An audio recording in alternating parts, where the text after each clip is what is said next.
But let's jump in the next topic, and that's who needs to win 2019 NBA free agency. Obviously, we talked a lot about KD and Kawhi, but let's open this whole damn thing up to every player that's out there and all the 30 teams of the NBA. So let's talk about it. Who needs to win the NBA free agency period? Dave, we'll start with you. Who needs to get that big fish? Who needs to sign and secure that roster to go after a championship next year? It's got to be the Lakers in my mind. This is a team that's put it all on the line. They are building around LeBron James, Anthony Davis. They pulled out all the stops to get Anthony Davis in town, and now they need to finish things off because without that third piece, you need basically a guarantee that you're going to be able to take this team deep into the playoffs because Anthony Davis every year has had injuries. LeBron James now is mortal, and he's getting older, so you need someone who can help, lock up that team. And if they don't do that, this team is just, how much have they given up at this point? Like, that's the thing is, if you can't get it done with two of the best 5 players in the NBA, it's going to be incredibly disappointing. So you have to round out this roster, whether it is adding a third star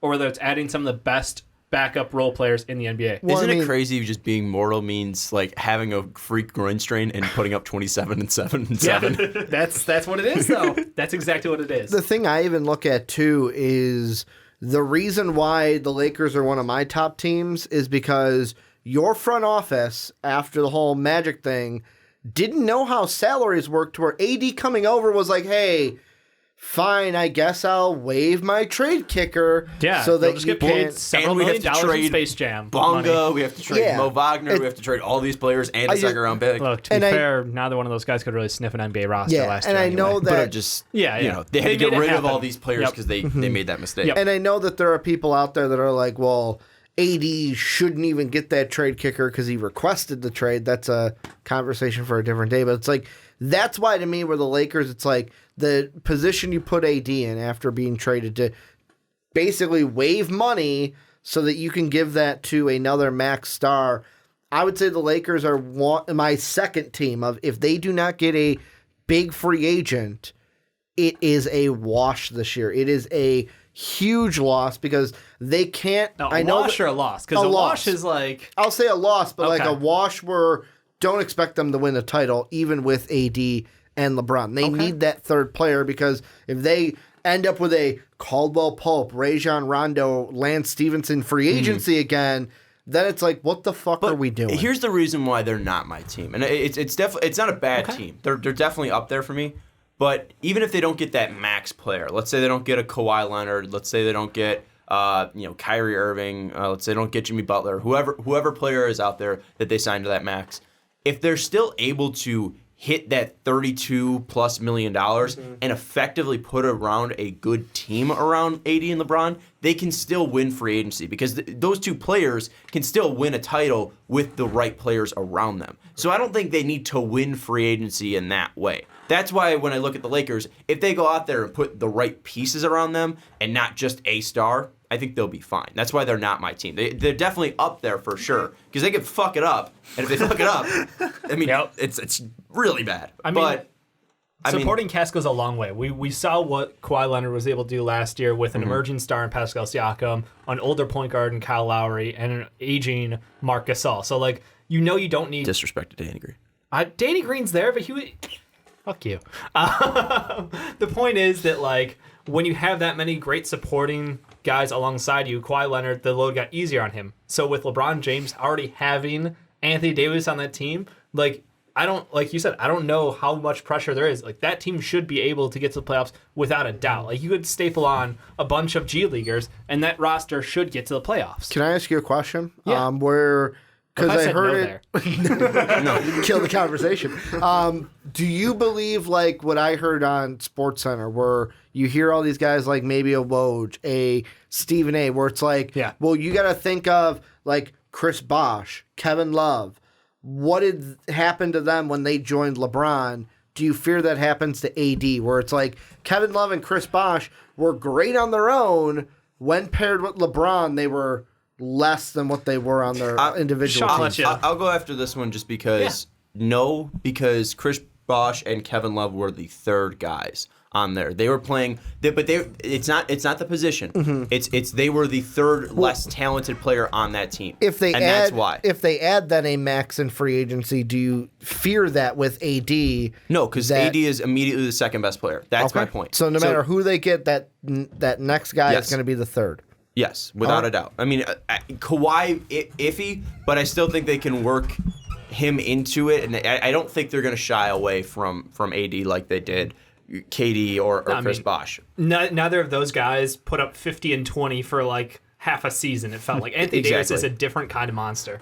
Yeah, I also think that's the risk. That's not even the risk. That's the price you pay for winning titles. Because if they get a third max guy, somebody's going to take a cut in their numbers. But if they stay healthy with AD, LeBron, whoever, they're winning a title. Well, that's why I like Kemba so much for the Lakers. Well, he's going to the Celtics. Well, that's why I liked Kemba so much for the Lakers. Was just because I think that he could have played that third role. He could have played off ball. He could have still created for them. He could have ran off screens. Like I thought he was the perfect guy because he doesn't need the ball in his hands. He can be put, kind of in the corner and be, put aside. And I don't think he has that, personality to really blow up and kind of ruin that team dynamic, where if you did that to Kyrie, he might have done that. I think that, like, LeBron James would even be cool taking a step back offensively. Like, he could go put up, instead of the 27, 7, and 7, I think this year he could put up 20, 9 and 9 and have no problem. Like, his offensive numbers don't need to be staggering anymore because if they can get a third star, I don't think he's greedy enough to go after the points if they can have somebody else play up to that level. Like, D-Wade stepped off the gas a little bit when everybody came to Miami. I think LeBron James would be willing to do the same thing if they could get a third star in town. As much as I love LeBron. Yeah. No. You think he's going for that points record? I think it's LeBron James. Oh, so no matter what, he's going to think I'm the best player on the floor, and he wants to have the ball in his hands. Yeah. But so that doesn't mean he can't LeBron James is the most unselfish star we've ever seen. If you're saying LeBron can average 12 assists a game, I wouldn't fight you on that. Okay. But LeBron's not going to average 20 points a game. LeBron's still going to go after 25 plus. Okay. LeBron's going to take his buckets and then pass the ball off. We shall see. More unselfish. LeBron or Steph Curry? Debate for a different day. Oh no, LeBron. More unselfish. Yeah, I was gonna say it's definitely. I don't think Steph Curry let a man come in and basically take over his team for about 2 years, 2-3 years. It's because Steph was hurt. It's also because Steph's not on the level that LeBron is, so it's just a different. It's just like a different entity. All right, Jake, it was nice having you here. You can get out of here now. It's just true though. Jake, let's hear your team. Oh, we're gonna hear my team. I did want to put into the conversation real quick about the big three stuff. If you want, like I said, if you want to tell, you kind of see it with Russell Westbrook right now. He might be putting up insane stat lines and all like that, but he's never going to win a title. It's true. With the Thunder like that. It's like Kevin Love was never going to win a title there. Bosh was never going to win a title in Toronto. You redeemed yourself. Yeah. Okay. I didn't know I hurt myself. But who would you think is the perfect guy next to AD perfect guy next to AD and LeBron? Does it have to be a max guy, or is it? Oh, I mean, it would be a max guy. It could be anybody. I mean, I'd say Kawhi because Kawhi does not really care about the spotlight. He doesn't care about any of that, and was the best player in the playoffs this year. So if it was a non-max, I'd love every team would love Bogdanovich, but he'd be perfect on them. I mean, could you imagine Redick and Bogdanovich out there? Like that'd be fucking. The spacing would be insane. He's sick. That would hurt. Imagine if they get TJ and JJ, because that's TJ. I'm just saying TJ's most likely team is the Lakers. Those are glue guys. Who's your team? I'm gonna go with the Sixers. I know it's shocking. I know. You made all these moves to go for it last year. You traded away a lot of assets. You basically ended everything you gained from the process, minus Embiid and Ben. You can say Zaire, but we don't know. He almost died, so we don't really know what he is.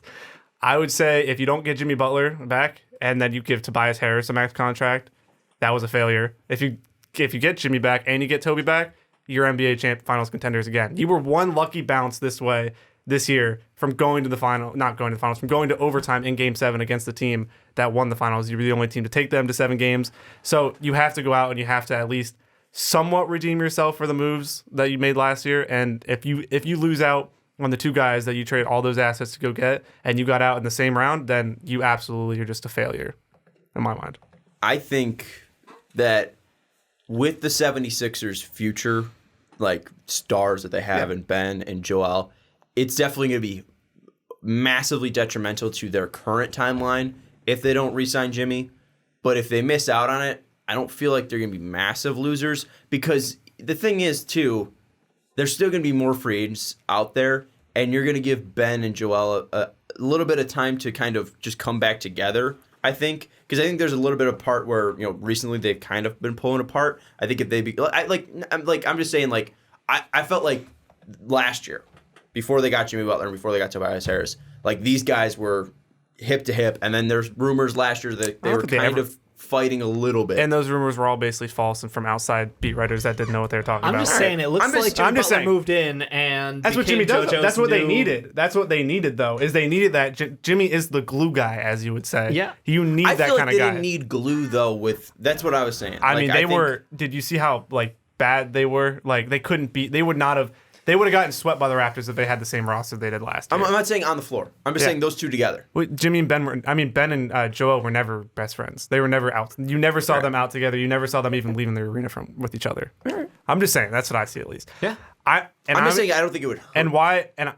There's two reasons why you need to go and you need to get Jimmy back and you need to try to get Toby back. Because there's no other scenario if you keep Jimmy and let Toby walk that you become a better team. I know Al Horford's been thrown out there and them in Sacramento are mystery bidders for them. I heard the Pelicans too, which I don't know about that, but that's bizarre. For Al Horford, yeah. I heard Zion Al Horford. Hey, I think he followed Zion and Drew Holiday on Instagram. I was listening to the Bill Simmons podcast, Mark Stein. He said he dropped that. Two reasons why I think that the Sixers need to retain everybody. One, you don't know how long you're going to have with Joel Embiid because he could have one more knee injury and he could not be the same because you don't know what his timeline is. If he's going to be the same player he's been, he might have already peaked. You don't know. If he doesn't stay healthy, he already peaked. And two, I don't trust a goddamn person in that front office to go sign another player and build a better roster than they have now. I have very scared feelings if Jimmy and Toby walk and they have $54 million in cap. What the hell they're going to do with that money, because I know Elton Brand's going to feel the pressure to have to throw money out there and get people, and they're going to overpay for somebody, and I'm scared. I'm scared if they let Toby and Jimmy walk. Yeah, I mean, it puts, the whole franchise is going to be an interesting place. I agree with you on the Joel Embiid timeline because you're right. With his injury history, with him having to take time off for load management, because you just don't know if he's going to be able to give you, 70 games a year. And that's fine. Kawhi Leonard proved it last year. It's look, let me be able to make sure that when it matters most, I can play in games. But the problem with Joe is, in the playoffs, you can't have time off. You're going to have to be out there hustling for fucking 40 minutes a night every night. So I would be hesitant if they couldn't pull Jimmy back at least. I think the thing comes down to you have to realistically add enough spacing out there to help support this team because problem number one is Ben Simmons' offensive skill set. You just need to figure out how to get the best out of him. I don't care if he ever learns to shoot, but you have to at least learn how to integrate him into an offense that can run so you're not playing 4-on-5 out there. And I think Jimmy's one step in one direction, but there's other supporting pieces out there that would definitely help them get further along. And I think a big part of free agency is if they bring back Jimmy and Toby, they're not going to have a lot of cap space. So they also can sign JJ back because they have his bird rights. So they can go over the cap for that. And then they have, I think, $9.4 million in MLE. So that's where those are the most crucial signings because you need shooters so that you don't have to play Ben and Joel together every minute in the regular season. So Ben can spread out the court with shooters. He can post up, pass out of the post, and he can even play in transition and pass like he did with JJ a lot this year. It's just you have to keep this roster as much as you can together if you want it. Yeah, I mean, we saw in such a short time span since they came together how successful they were able to be. I'd love to see them run it back and get another shot with a whole year to kind of build that glue together. Well, and that's why Jake's face when you said run it back was just oh, yes. Well, he wants to get the shirt, but he's got to wait until Jimmy signs. But for me, that's I even saw on SportsCenter or something where they were there's a possibility that the Sixers get Jimmy, but then Tobias goes and maybe joins the Clippers again and plays with Kawhi if he goes there. And I almost saw that, and I was that'd be good for the 76ers because then, like Jake said, that's okay, we got Jimmy. Let's see what other guy, because we're probably going to lose TJ. We're probably going to lose JJ, or now we can maybe bring JJ back for the right price. And it just frees up money that you don't have to throw at Tobias Harris if you don't have to do it. I mean, I think all in all, at least you're just not going to be the Kings throwing $88 million at Harrison Barnes. And then they might throw $112 million at Al Horford. Good. What? That's an interesting timeline they're putting I just themselves had to throw that shot out there. Yep. Do the Sixers get Al Horford? The Sixer killer, Al Horford. I'll put it at 20% that he comes to the Sixers. Okay. But at least with this, if they get Jimmy and Tobias, it's pretty much their deals are done. Yeah. They have to be clever with their signings. If they don't get Jimmy back, it's their own fault. If they sign Jimmy and they don't get Tobias, what are the orders, if you're looking at those MLEs, of players that you need to fill or roles that you need to fill? You said shooters. Yeah. Is it just shooters you think that they need? Okay. It's a backup center. Has to be a center. Is that the priority or shooters more of a priority? No, I think center. I should have said the center is the first priority because as much as I love Boban, that dude gets switched onto high pick and rolls and he looks like Fred Flintstone out there. Like he is like he can't move. Like he literally his lateral quickness is not that. I'm probably faster laterally than he is. He's 7'7". Yeah, I know. That's not saying much. I'm just saying, and I don't know. I'm not sure exactly who's out there. You know, like Kyle Quinn's out there. Those kind of guys. Even Kyle Quinn's serviceable in the playoffs. It's just, and I said this I think last month when I was on talking about the Sixers. Even if you don't sign a backup 5, go and get a backup 4 along with Mike Scott and play them at the 3 and 4, and then play Ben at the backup 5. It's just you have to find ways to not have to play Joel Embiid 40 minutes a game a year and then play him 30 out of the 31 games to start the year. Two guys I like are, and I don't know if they will sign with the 76ers, but Enes Kanter, I think, is a good one because defense. He's defense. Defensively, not there, but he can give you points off the bench. And yeah, I think he's going to stay with Portland. The other one, I would hate to see him go, but we paid for him a little bit. But Rolo. Bring in Rolo to be a nice serviceable backup. Like and backup also, center behind Joe. Speaking of 76ers killers, the day we saw him, he was about to drop 30. Oh my They held God. him I had back. freaking forgotten about that game. That man You was a had to bring monster. that up again. When we beat the 76ers twice in one game? Ricky, who's your team? I'm gonna go with Jake and stay in the East. It's the Milwaukee Bucks, and the reason why I say Milwaukee is kind of on the heels of the news that got broke today of Nico for some reason turning down 40 to 50 was the Potentially. Somewhere in that range. turning that down to say I'm gonna go play in Barcelona. Barcelona. Thank you, Dave. I say it every time so Dave can say it like that.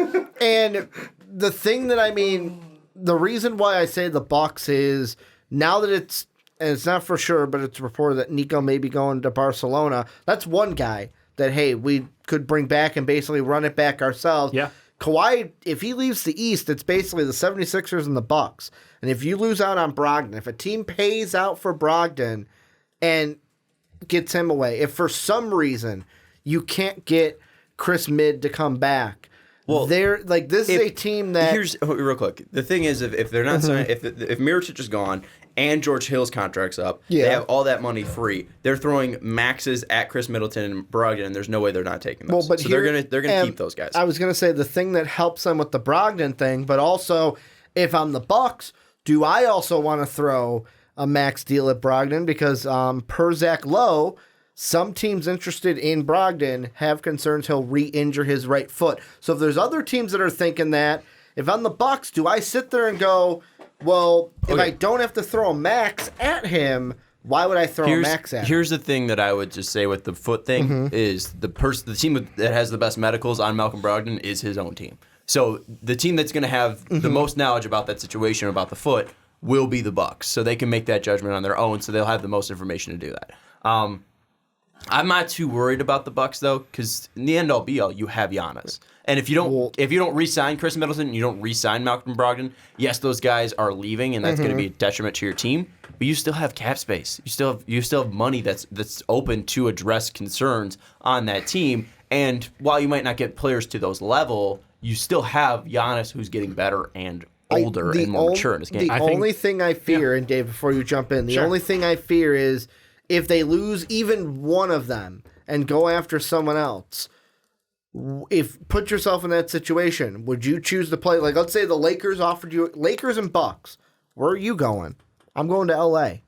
If the Clippers and Bucks, I'm going to L.A. If the Philadelphia 76ers and the Bucks, I'd probably go to Philadelphia if they're bringing Jimmy back. It's not a sexy location, but you're playing with not Giannis. Even that, but like if you're losing more pieces, like this is a team that I think has the most to lose in the East besides Toronto, because Toronto would be losing Kawhi. Obviously, they would be losing the most. But this team, if they don't, like Jake with his 76ers, run it back, if they don't bring these guys back to run it back, they're going to have to make some smart decisions in free agency, and they need to win so that they're back to being the best team in the East. First off, the disrespect to Brook Lopez in that whole read-through just pisses me off because he's the piece that made it work for them. Mm-hmm. The spacing at the 5 that he provided was critical to how they used Giannis last year. And I know having a head coach who's competent goes a long way, but having the right pieces around Giannis, that's worth the money. So honestly, if on them, like, it's Chris Middleton, it's Brook Lopez. Like, those are the two pieces. If you can re-sign, of course, you go for it. But, like, I think that Brook has to be one of the key pieces you have to go for because his spacing allows them to play the exact way that got them to where they were last year. Because there's even rumors that the Sacramento Kings could throw money at Brook Lopez. There's a lot of teams who would be interested in this in Big Splash Mountain.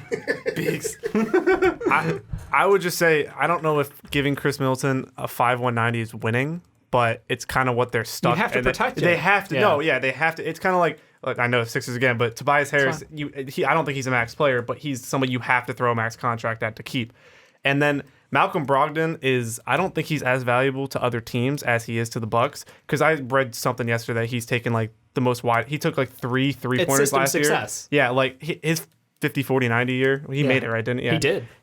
That was purely off of Budenholzer and his entire system. And I know Brogdon's a good player. I'm not saying he's not a good player. I'm saying look what Bud did for the Hawks. Yeah. Oh, yeah. The man knows how to get the most out of players. He puts them in the correct system. He puts them in the correct way to succeed. The Bucks had the most wide open 3-pointers taken in the league last year by a wide margin. And that's because you have someone like Giannis who can pull all that attention down in the lane as they try to shut him down. The kickouts, everything about that system screams it. So I think that, yes, he is more valuable in Milwaukee than anywhere else in the league, but that doesn't mean that somebody else isn't going to try to replicate that success and be like, $25 million? That is such a Bulls move that they would just sign him to play him and Levine in the backcourt. I think everything that's coming out, like 17 and 22 mil. Everything that's coming out of the Bulls front office, they would just want to go veteran.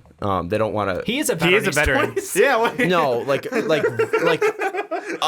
actual older player, not an RFA. And because like an unrestricted free agent that they don't have to give up cap space or picks for or anything like that. They can just go out and sign a guy, like a veteran free agent, a guy that has more than 4 years in the league. Yeah, because you brought it up, our last 3 free agencies. Yeah, D Wade, Cristiano Felicio, and then Jabari Parker. That's the last big free agent. We like to throw money. Felicio wasn't a signing. He was an extension. Yeah, but that was our move in free agency. Was Cristiano. Man, did we? Oh. Great free agent signings there. Our front office is just genius. It makes our front office look like geniuses. Jabbar turned into Otto Porter. I'm not regretting that. But you know, like, I knew that was a bad signing as soon as the interview goes, you don't get paid to play defense. I'm like, all right, that's what you want to hear out of a winner, right? Yeah, that's a winner right there. Oh, man. Sean, what do you got? What do you got for us? My team, well, here's the thing. I came into it with a different team, but I started thinking about it a little bit more. Yeah. My first team was the Raptors. You have to re-sign Kawhi. You have to make sure that everything that you've put into this team is brought back, and you're able to put out a team that's really, respectable out there. You have to be the defending champs. Yep. But you got your title, and that was the goal of the move, was to make sure that you could hit on this window, get a title for Toronto, and not be seen as the team that's always left at the front door losing to LeBron. Yeah. And you did that. Yep. So while I think it would be an extra bonus to sign Kawhi, I don't think it's a true necessity because Toronto fans are going to be happy and can live on this for a while. Yeah. I don't think you really need this because you needed a championship and you got one. Yep. My team, and it might be seen as a dig, is the New York Knicks. You came in this year being like, we're getting KD. KD's selling all of his places. He's moving to New York. Bought a place in New York. Kyrie's coming. They're all coming. Zion's coming. AD's coming. We're trading Zion for AD. The edits were going crazy. Yeah. And if you are left at the altar with no KD, no Kyrie, no Kawhi, no AD, no Zion, it's going to be seen as a failure. Yeah. And if you're not bringing in anybody to that talent level, what do Knicks fans have to look forward to? Because every single year you're going to get these rumors that LeBron's going to come. Year's free agency. LeBron's looking at New York. He wants to build his business. And then he goes to LA. And what if, KD and Kawhi decide to go to LA? You're just losing out to LA. Does New York still have that power anymore to get free agency? The last one you've gotten was Amari Stoudemire. And that was in 2011, 2010? It wasn't Amari Stoudemire even an overpay because they failed on another free agent that year. Probably. It sounds about right. Was that not LeBron? It might have been. That was the LeBron year, year, wasn't it? But anyways, like, you need to win. You need to go out there and wow the fuck out of KD and Kawhi when they come, or when you go out there. Yeah. You need to wow them, and you need to be able to sell them, and you need to be able to win free agency. And this is really no detriment to the fans. The fans are great out there. They're passionate. They're making those edits on Instagram. They're always coming out and filling out the garden. I think RJ Barrett had the second highest selling jersey already. Yeah. And it was twice as much as Lonzo's was. RJ's honored to be there. Yeah. So, I mean, like, RJ seems to be very excited about going to New York. Yep. The biggest thing that it's just going to tell you is James Dolan cannot run this franchise, and James Dolan is the biggest detriment. And you could look at that front office, and the front office has been decent. The front office has put themselves in good situations. It just comes down to then James Dolan probably doesn't have the power, and James Dolan has run this franchise into the ground so much, hurting this franchise's chances to get any big name free agencies. And when the next cycle comes around, I think Knicks fans will probably just be like, well, we have no chance because this was our best chance. We had there's always a chance. There's always no chance. There's I don't know. It's always next time. Obviously, crazy, hyper, we love the fucking Knicks. Knicks till I die fans are the going to be out Colin there. Cowherd But, like, answer is fan is short for fanatic. And that's exactly what that crowd is. I understand that, but there's Knicks till I die, I'm getting a tattoo. Yep. Or Fred, who's Fred's now just, whatever. Like, I'm a New York Knicks fan, but I don't have any hope for this team because I've just been downtrodden so much. That's what I think that Knicks fans might become.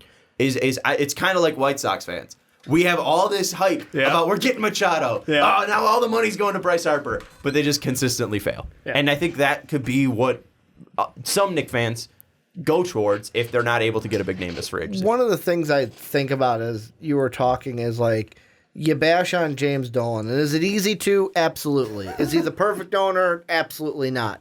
But to me, he's not making the basketball moves out there. Like, it's not the owner who goes, this is what I want. This is like, they've got people in place. And they, to me, have a competent front office. It's just the ping pong ball didn't bounce where it went with Zion. They still got a really good player. And the NBA gifted them a really good player, I should say, in RJ Barrett, because that shit was rigged. I'll say it till the day I die. In free agency, I think because of not having Zion, that gave them a different piece where they couldn't get AD. This is a team that next year's free agency will be just back in it. And also, if you're bad this year, guess what? You get another high draft pick. You build through the draft. How many times have we said, hey, these great teams, they're not going out and getting free agent. They're building a team through the draft. RJ, like Kevin Knox you got last year, he could be a good piece in development. RJ could be your star potentially, and then next year you can get another piece to work with these two. And Mitch Robb played really well last year. Yeah. You can build off of this team you already got. It's true. And then get a veteran guy. Let's say a Draymond Green. Let's say fucking Kevin Durant goes back and Draymond Green enters free agency. If they even got him to be like a glue guy, not their number one because that would be RJ, they could do that and just fill the team with good veterans. Unfortunately, the Knicks made another question mark move just minutes ago. Shams announcing that they're going away from Lance Thomas. No, I mean that's a smart move. He was due $7 million, and they only have to pay him $1 if they waive him. I know. I'm just saying. Like he was. I had suggested Sean get the jersey for Lance Thomas because he's the guy who's been there through all these years. He's their veteran. Yeah. But yeah, no, financially is the right move to make. Yeah. I'm sorry. I'm just waiting for the tweet that like Robin Lopez signs with the Knicks, and then everybody going the league has never. It's just the Knicks right now. Hold on. Oh. But what if they save free agency by not only getting Robin Lopez, but Baroque Lopez? If they reunite the Lopez brothers, is it a win? But doesn't Mitchell Robinson supersede all of them because he's just better? That's true. Okay, never mind. What if you play Robin at the 3? Okay, Brooke at the 4 for the spacing, and then Mitchell Robinson at the 5. I mean, that's Knicks. that makes perfect sense. Knicks basketball right there. Knicks baby. Knicks basket. He doesn't have an offensive system. Fisdale would be though. Yeah, they don't have an offensive system, so it doesn't matter. Just stick Mitchell Robinson all on that defense. Yeah. All that big man defense. I'm just gonna say the Knicks have done. I think Phil Jackson set that franchise back like 3 to 4 years. He made a good move with Porzingis. That's a great move. But also Porzingis was injury prone, and they didn't get a lot in return for him because. Here's the problem with. Here's the thing though. Who hired Phil Jackson? Oh yeah, James Dolan. Who hired Isaiah Thomas? Oh no, yeah. I'm not saying James Dolan's out of fault. That's the thing. Like I'm not putting this on Phil. Yeah, Phil had no credentials to be in that position. Yeah, it's and they were like, fuck it, Phil. here are the keys. I'm just saying the thing that makes the Knicks so bad is how I'm gonna get so much hate for this. Yeah. How bad their fans are because they think that Dennis Smith Jr. is like a franchise point guard when That's generalization. yeah. And you think it's okay that Ben Simmons can't shoot. So just class That's a out. generalization. That's because he has been without a shot. He's still been better than 90% of point guards in the NBA for his first 2 years. He should have been an all-star both years, and he can be an all-defensive player. I'm not going to get into that. You don't speak for all Sixers fans, the people that think Yes. Dennis Smith Jr. is going to be a great point I'm guard. going to Don't speak for all Knicks fans. all the Knicks fans. I mean, my dad just texted us that we suck. That's the Knicks suck. That's all. That's all. Knicks fans think that their players are better than they are, and that's the problem. They have That's every team, though. No, it's not. No, they think Dennis Smith Jr. is like Kyrie Irving. I literally saw that edit the other day. Again, that's I'm just saying. some Knicks fans. And the Knicks aren't even in that terrible situation right now. It's just their fans think that they are like they're bigger than they actually are because RJ Barrett's a good player. He could be a star in the league. Mitchell Robinson could be DeAndre Jordan 2.0. Like that's basically like what I think he is. I think he's better defensively. Yeah, exactly. Yeah, and that's your starting center. So you have two of your pieces going forward. It's just after that, Kevin Knox wasn't really good in his first year. He was not. But he was young. Yeah, I'm saying he has potential, but do I think he's going to be a star or a superstar? Probably not. So even if they go and get Kevin Durant in this offseason, they're going to have another high pick next year. And then after that, what happens? That's the question. Because if they would get Kevin Durant this year, would you count that as winning in the offseason? Okay, so they get Kevin Durant this offseason, they win. They still have cap space next year. That's the thing. You have Kevin Durant coming back, cap space, and a high pick. I just think so you could take that and just trade it for a player if you've seen fit. I just think Or that a disgruntled player, which happens seemingly every year now. Or if there is a player out there that can fit next to KD and RJ and all these players, it could work out. Or if you don't think RJ is going to be good fit next to KD, you could possibly again move even RJ if you think so, and getting KD and another superstar and just trying to find a third superstar as well. I think the Knicks could be in a really good position, but they need to get somebody this free agency that's not like a B-list or C-list player. And it's hard to say after all these years that their fans still need to have patience because now this front office post Phil Jackson is starting to slowly turn the boat in the right direction. Yeah. It's not happening fast, but it's happening slow. They're starting to clear out their cap. They're getting rid of most of their bad contracts. I mean, most of them are gone now. And they're starting to have some young talent developing. And if RJ Barrett is... I just know RJ Barrett's going to put up 20 points a game this year, and it's going to be on like 42% true shooting percentage. Mm-hmm. And people are going to call him the next god, and they say that he's going to be the guy to save New York. And while I don't think RJ Barrett's the guy to save New York, it's a really, really good building piece for them to have. Final thoughts, Dave. Has your mind changed, or are you still sticking with the Lakers need to win free agency? I am stick with the Lakers. Right. Absolutely. Jake, I know you're sticking with the 76ers. You don't have to ask me, yeah. Ricky? I want to throw out one side team, the Phoenix Suns. They need to get a point guard. They need to get one of the free agent point guards, like a D'Lo. Even if they overpaid for Malcolm Brogdon, they need to get somebody that can walk in and be their starting point guard. They'll overpay for a point guard. They'll get Ricky Rubio. No, I will say with them, even if they get a good point guard, what their ceiling? I mean, they do have Dario now, so. Dario and DeAndre Ayton front court. Look out, league. The league will never be the same. Well, on our big board, someone was like, DeAndre Ayton and James Wiseman will be their Stone Age for years to come. I would love Cole Anthony on that team. Oh, it'd be ridiculous. Cole Anthony with Devin. No defense, but we're playing. What's the point of defense? We're putting up 50 a game easy with Cole Anthony and Devin Booker. The point guard for them is clear. It's LaMelo. Get the 6'8" motherfucker who could pass. Who doesn't like playing defense? Yeah.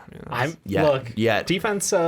His brother can do it. So. One of the point guards they were looking at, by the way, Ricky Rubio, is probably going to sign with the Pacers for like $15 million a year. It's probably a good deal. We'll figure it. I don't think the Suns need to win it. They just need to get a player at that position that's decent. Are you ever going to be worried about Devin Booker asking out? You just got him locked up for 4 years. Yes, you need to worry about that, but the thing is that you're going to be able to offer him the most money, and I think that fans have a more inflated view of him than what NBA front offices do, because he's a very good scorer. Oh yeah, but I don't know what his true ceiling is if he's a star. Yeah. And I'm saying they don't need to accelerate their title window. They're not winning a title in the next 4 years. Don't do what the Sixers did and accelerate your title and put that much pressure on your young stars. Tons of young pieces, and you just wait till the West gets old, which is happening. Yeah, and one of the pieces people forget, Bridges was like one of the league's best wing defenders last year. Yep. So just patience. Yeah, I wonder what idiots traded him. Anyways, let us know what team needs to win free agency down in the comments below. We'd appreciate your feedback, and love to hear if you think it's the Lakers, 76ers, Suns, who's the other team, Bucks, or the Knicks. Let us know what you think. Nobody said Celtics, which is kind of interesting. Yeah, all their cap is going to Kemba Walker, so it doesn't matter.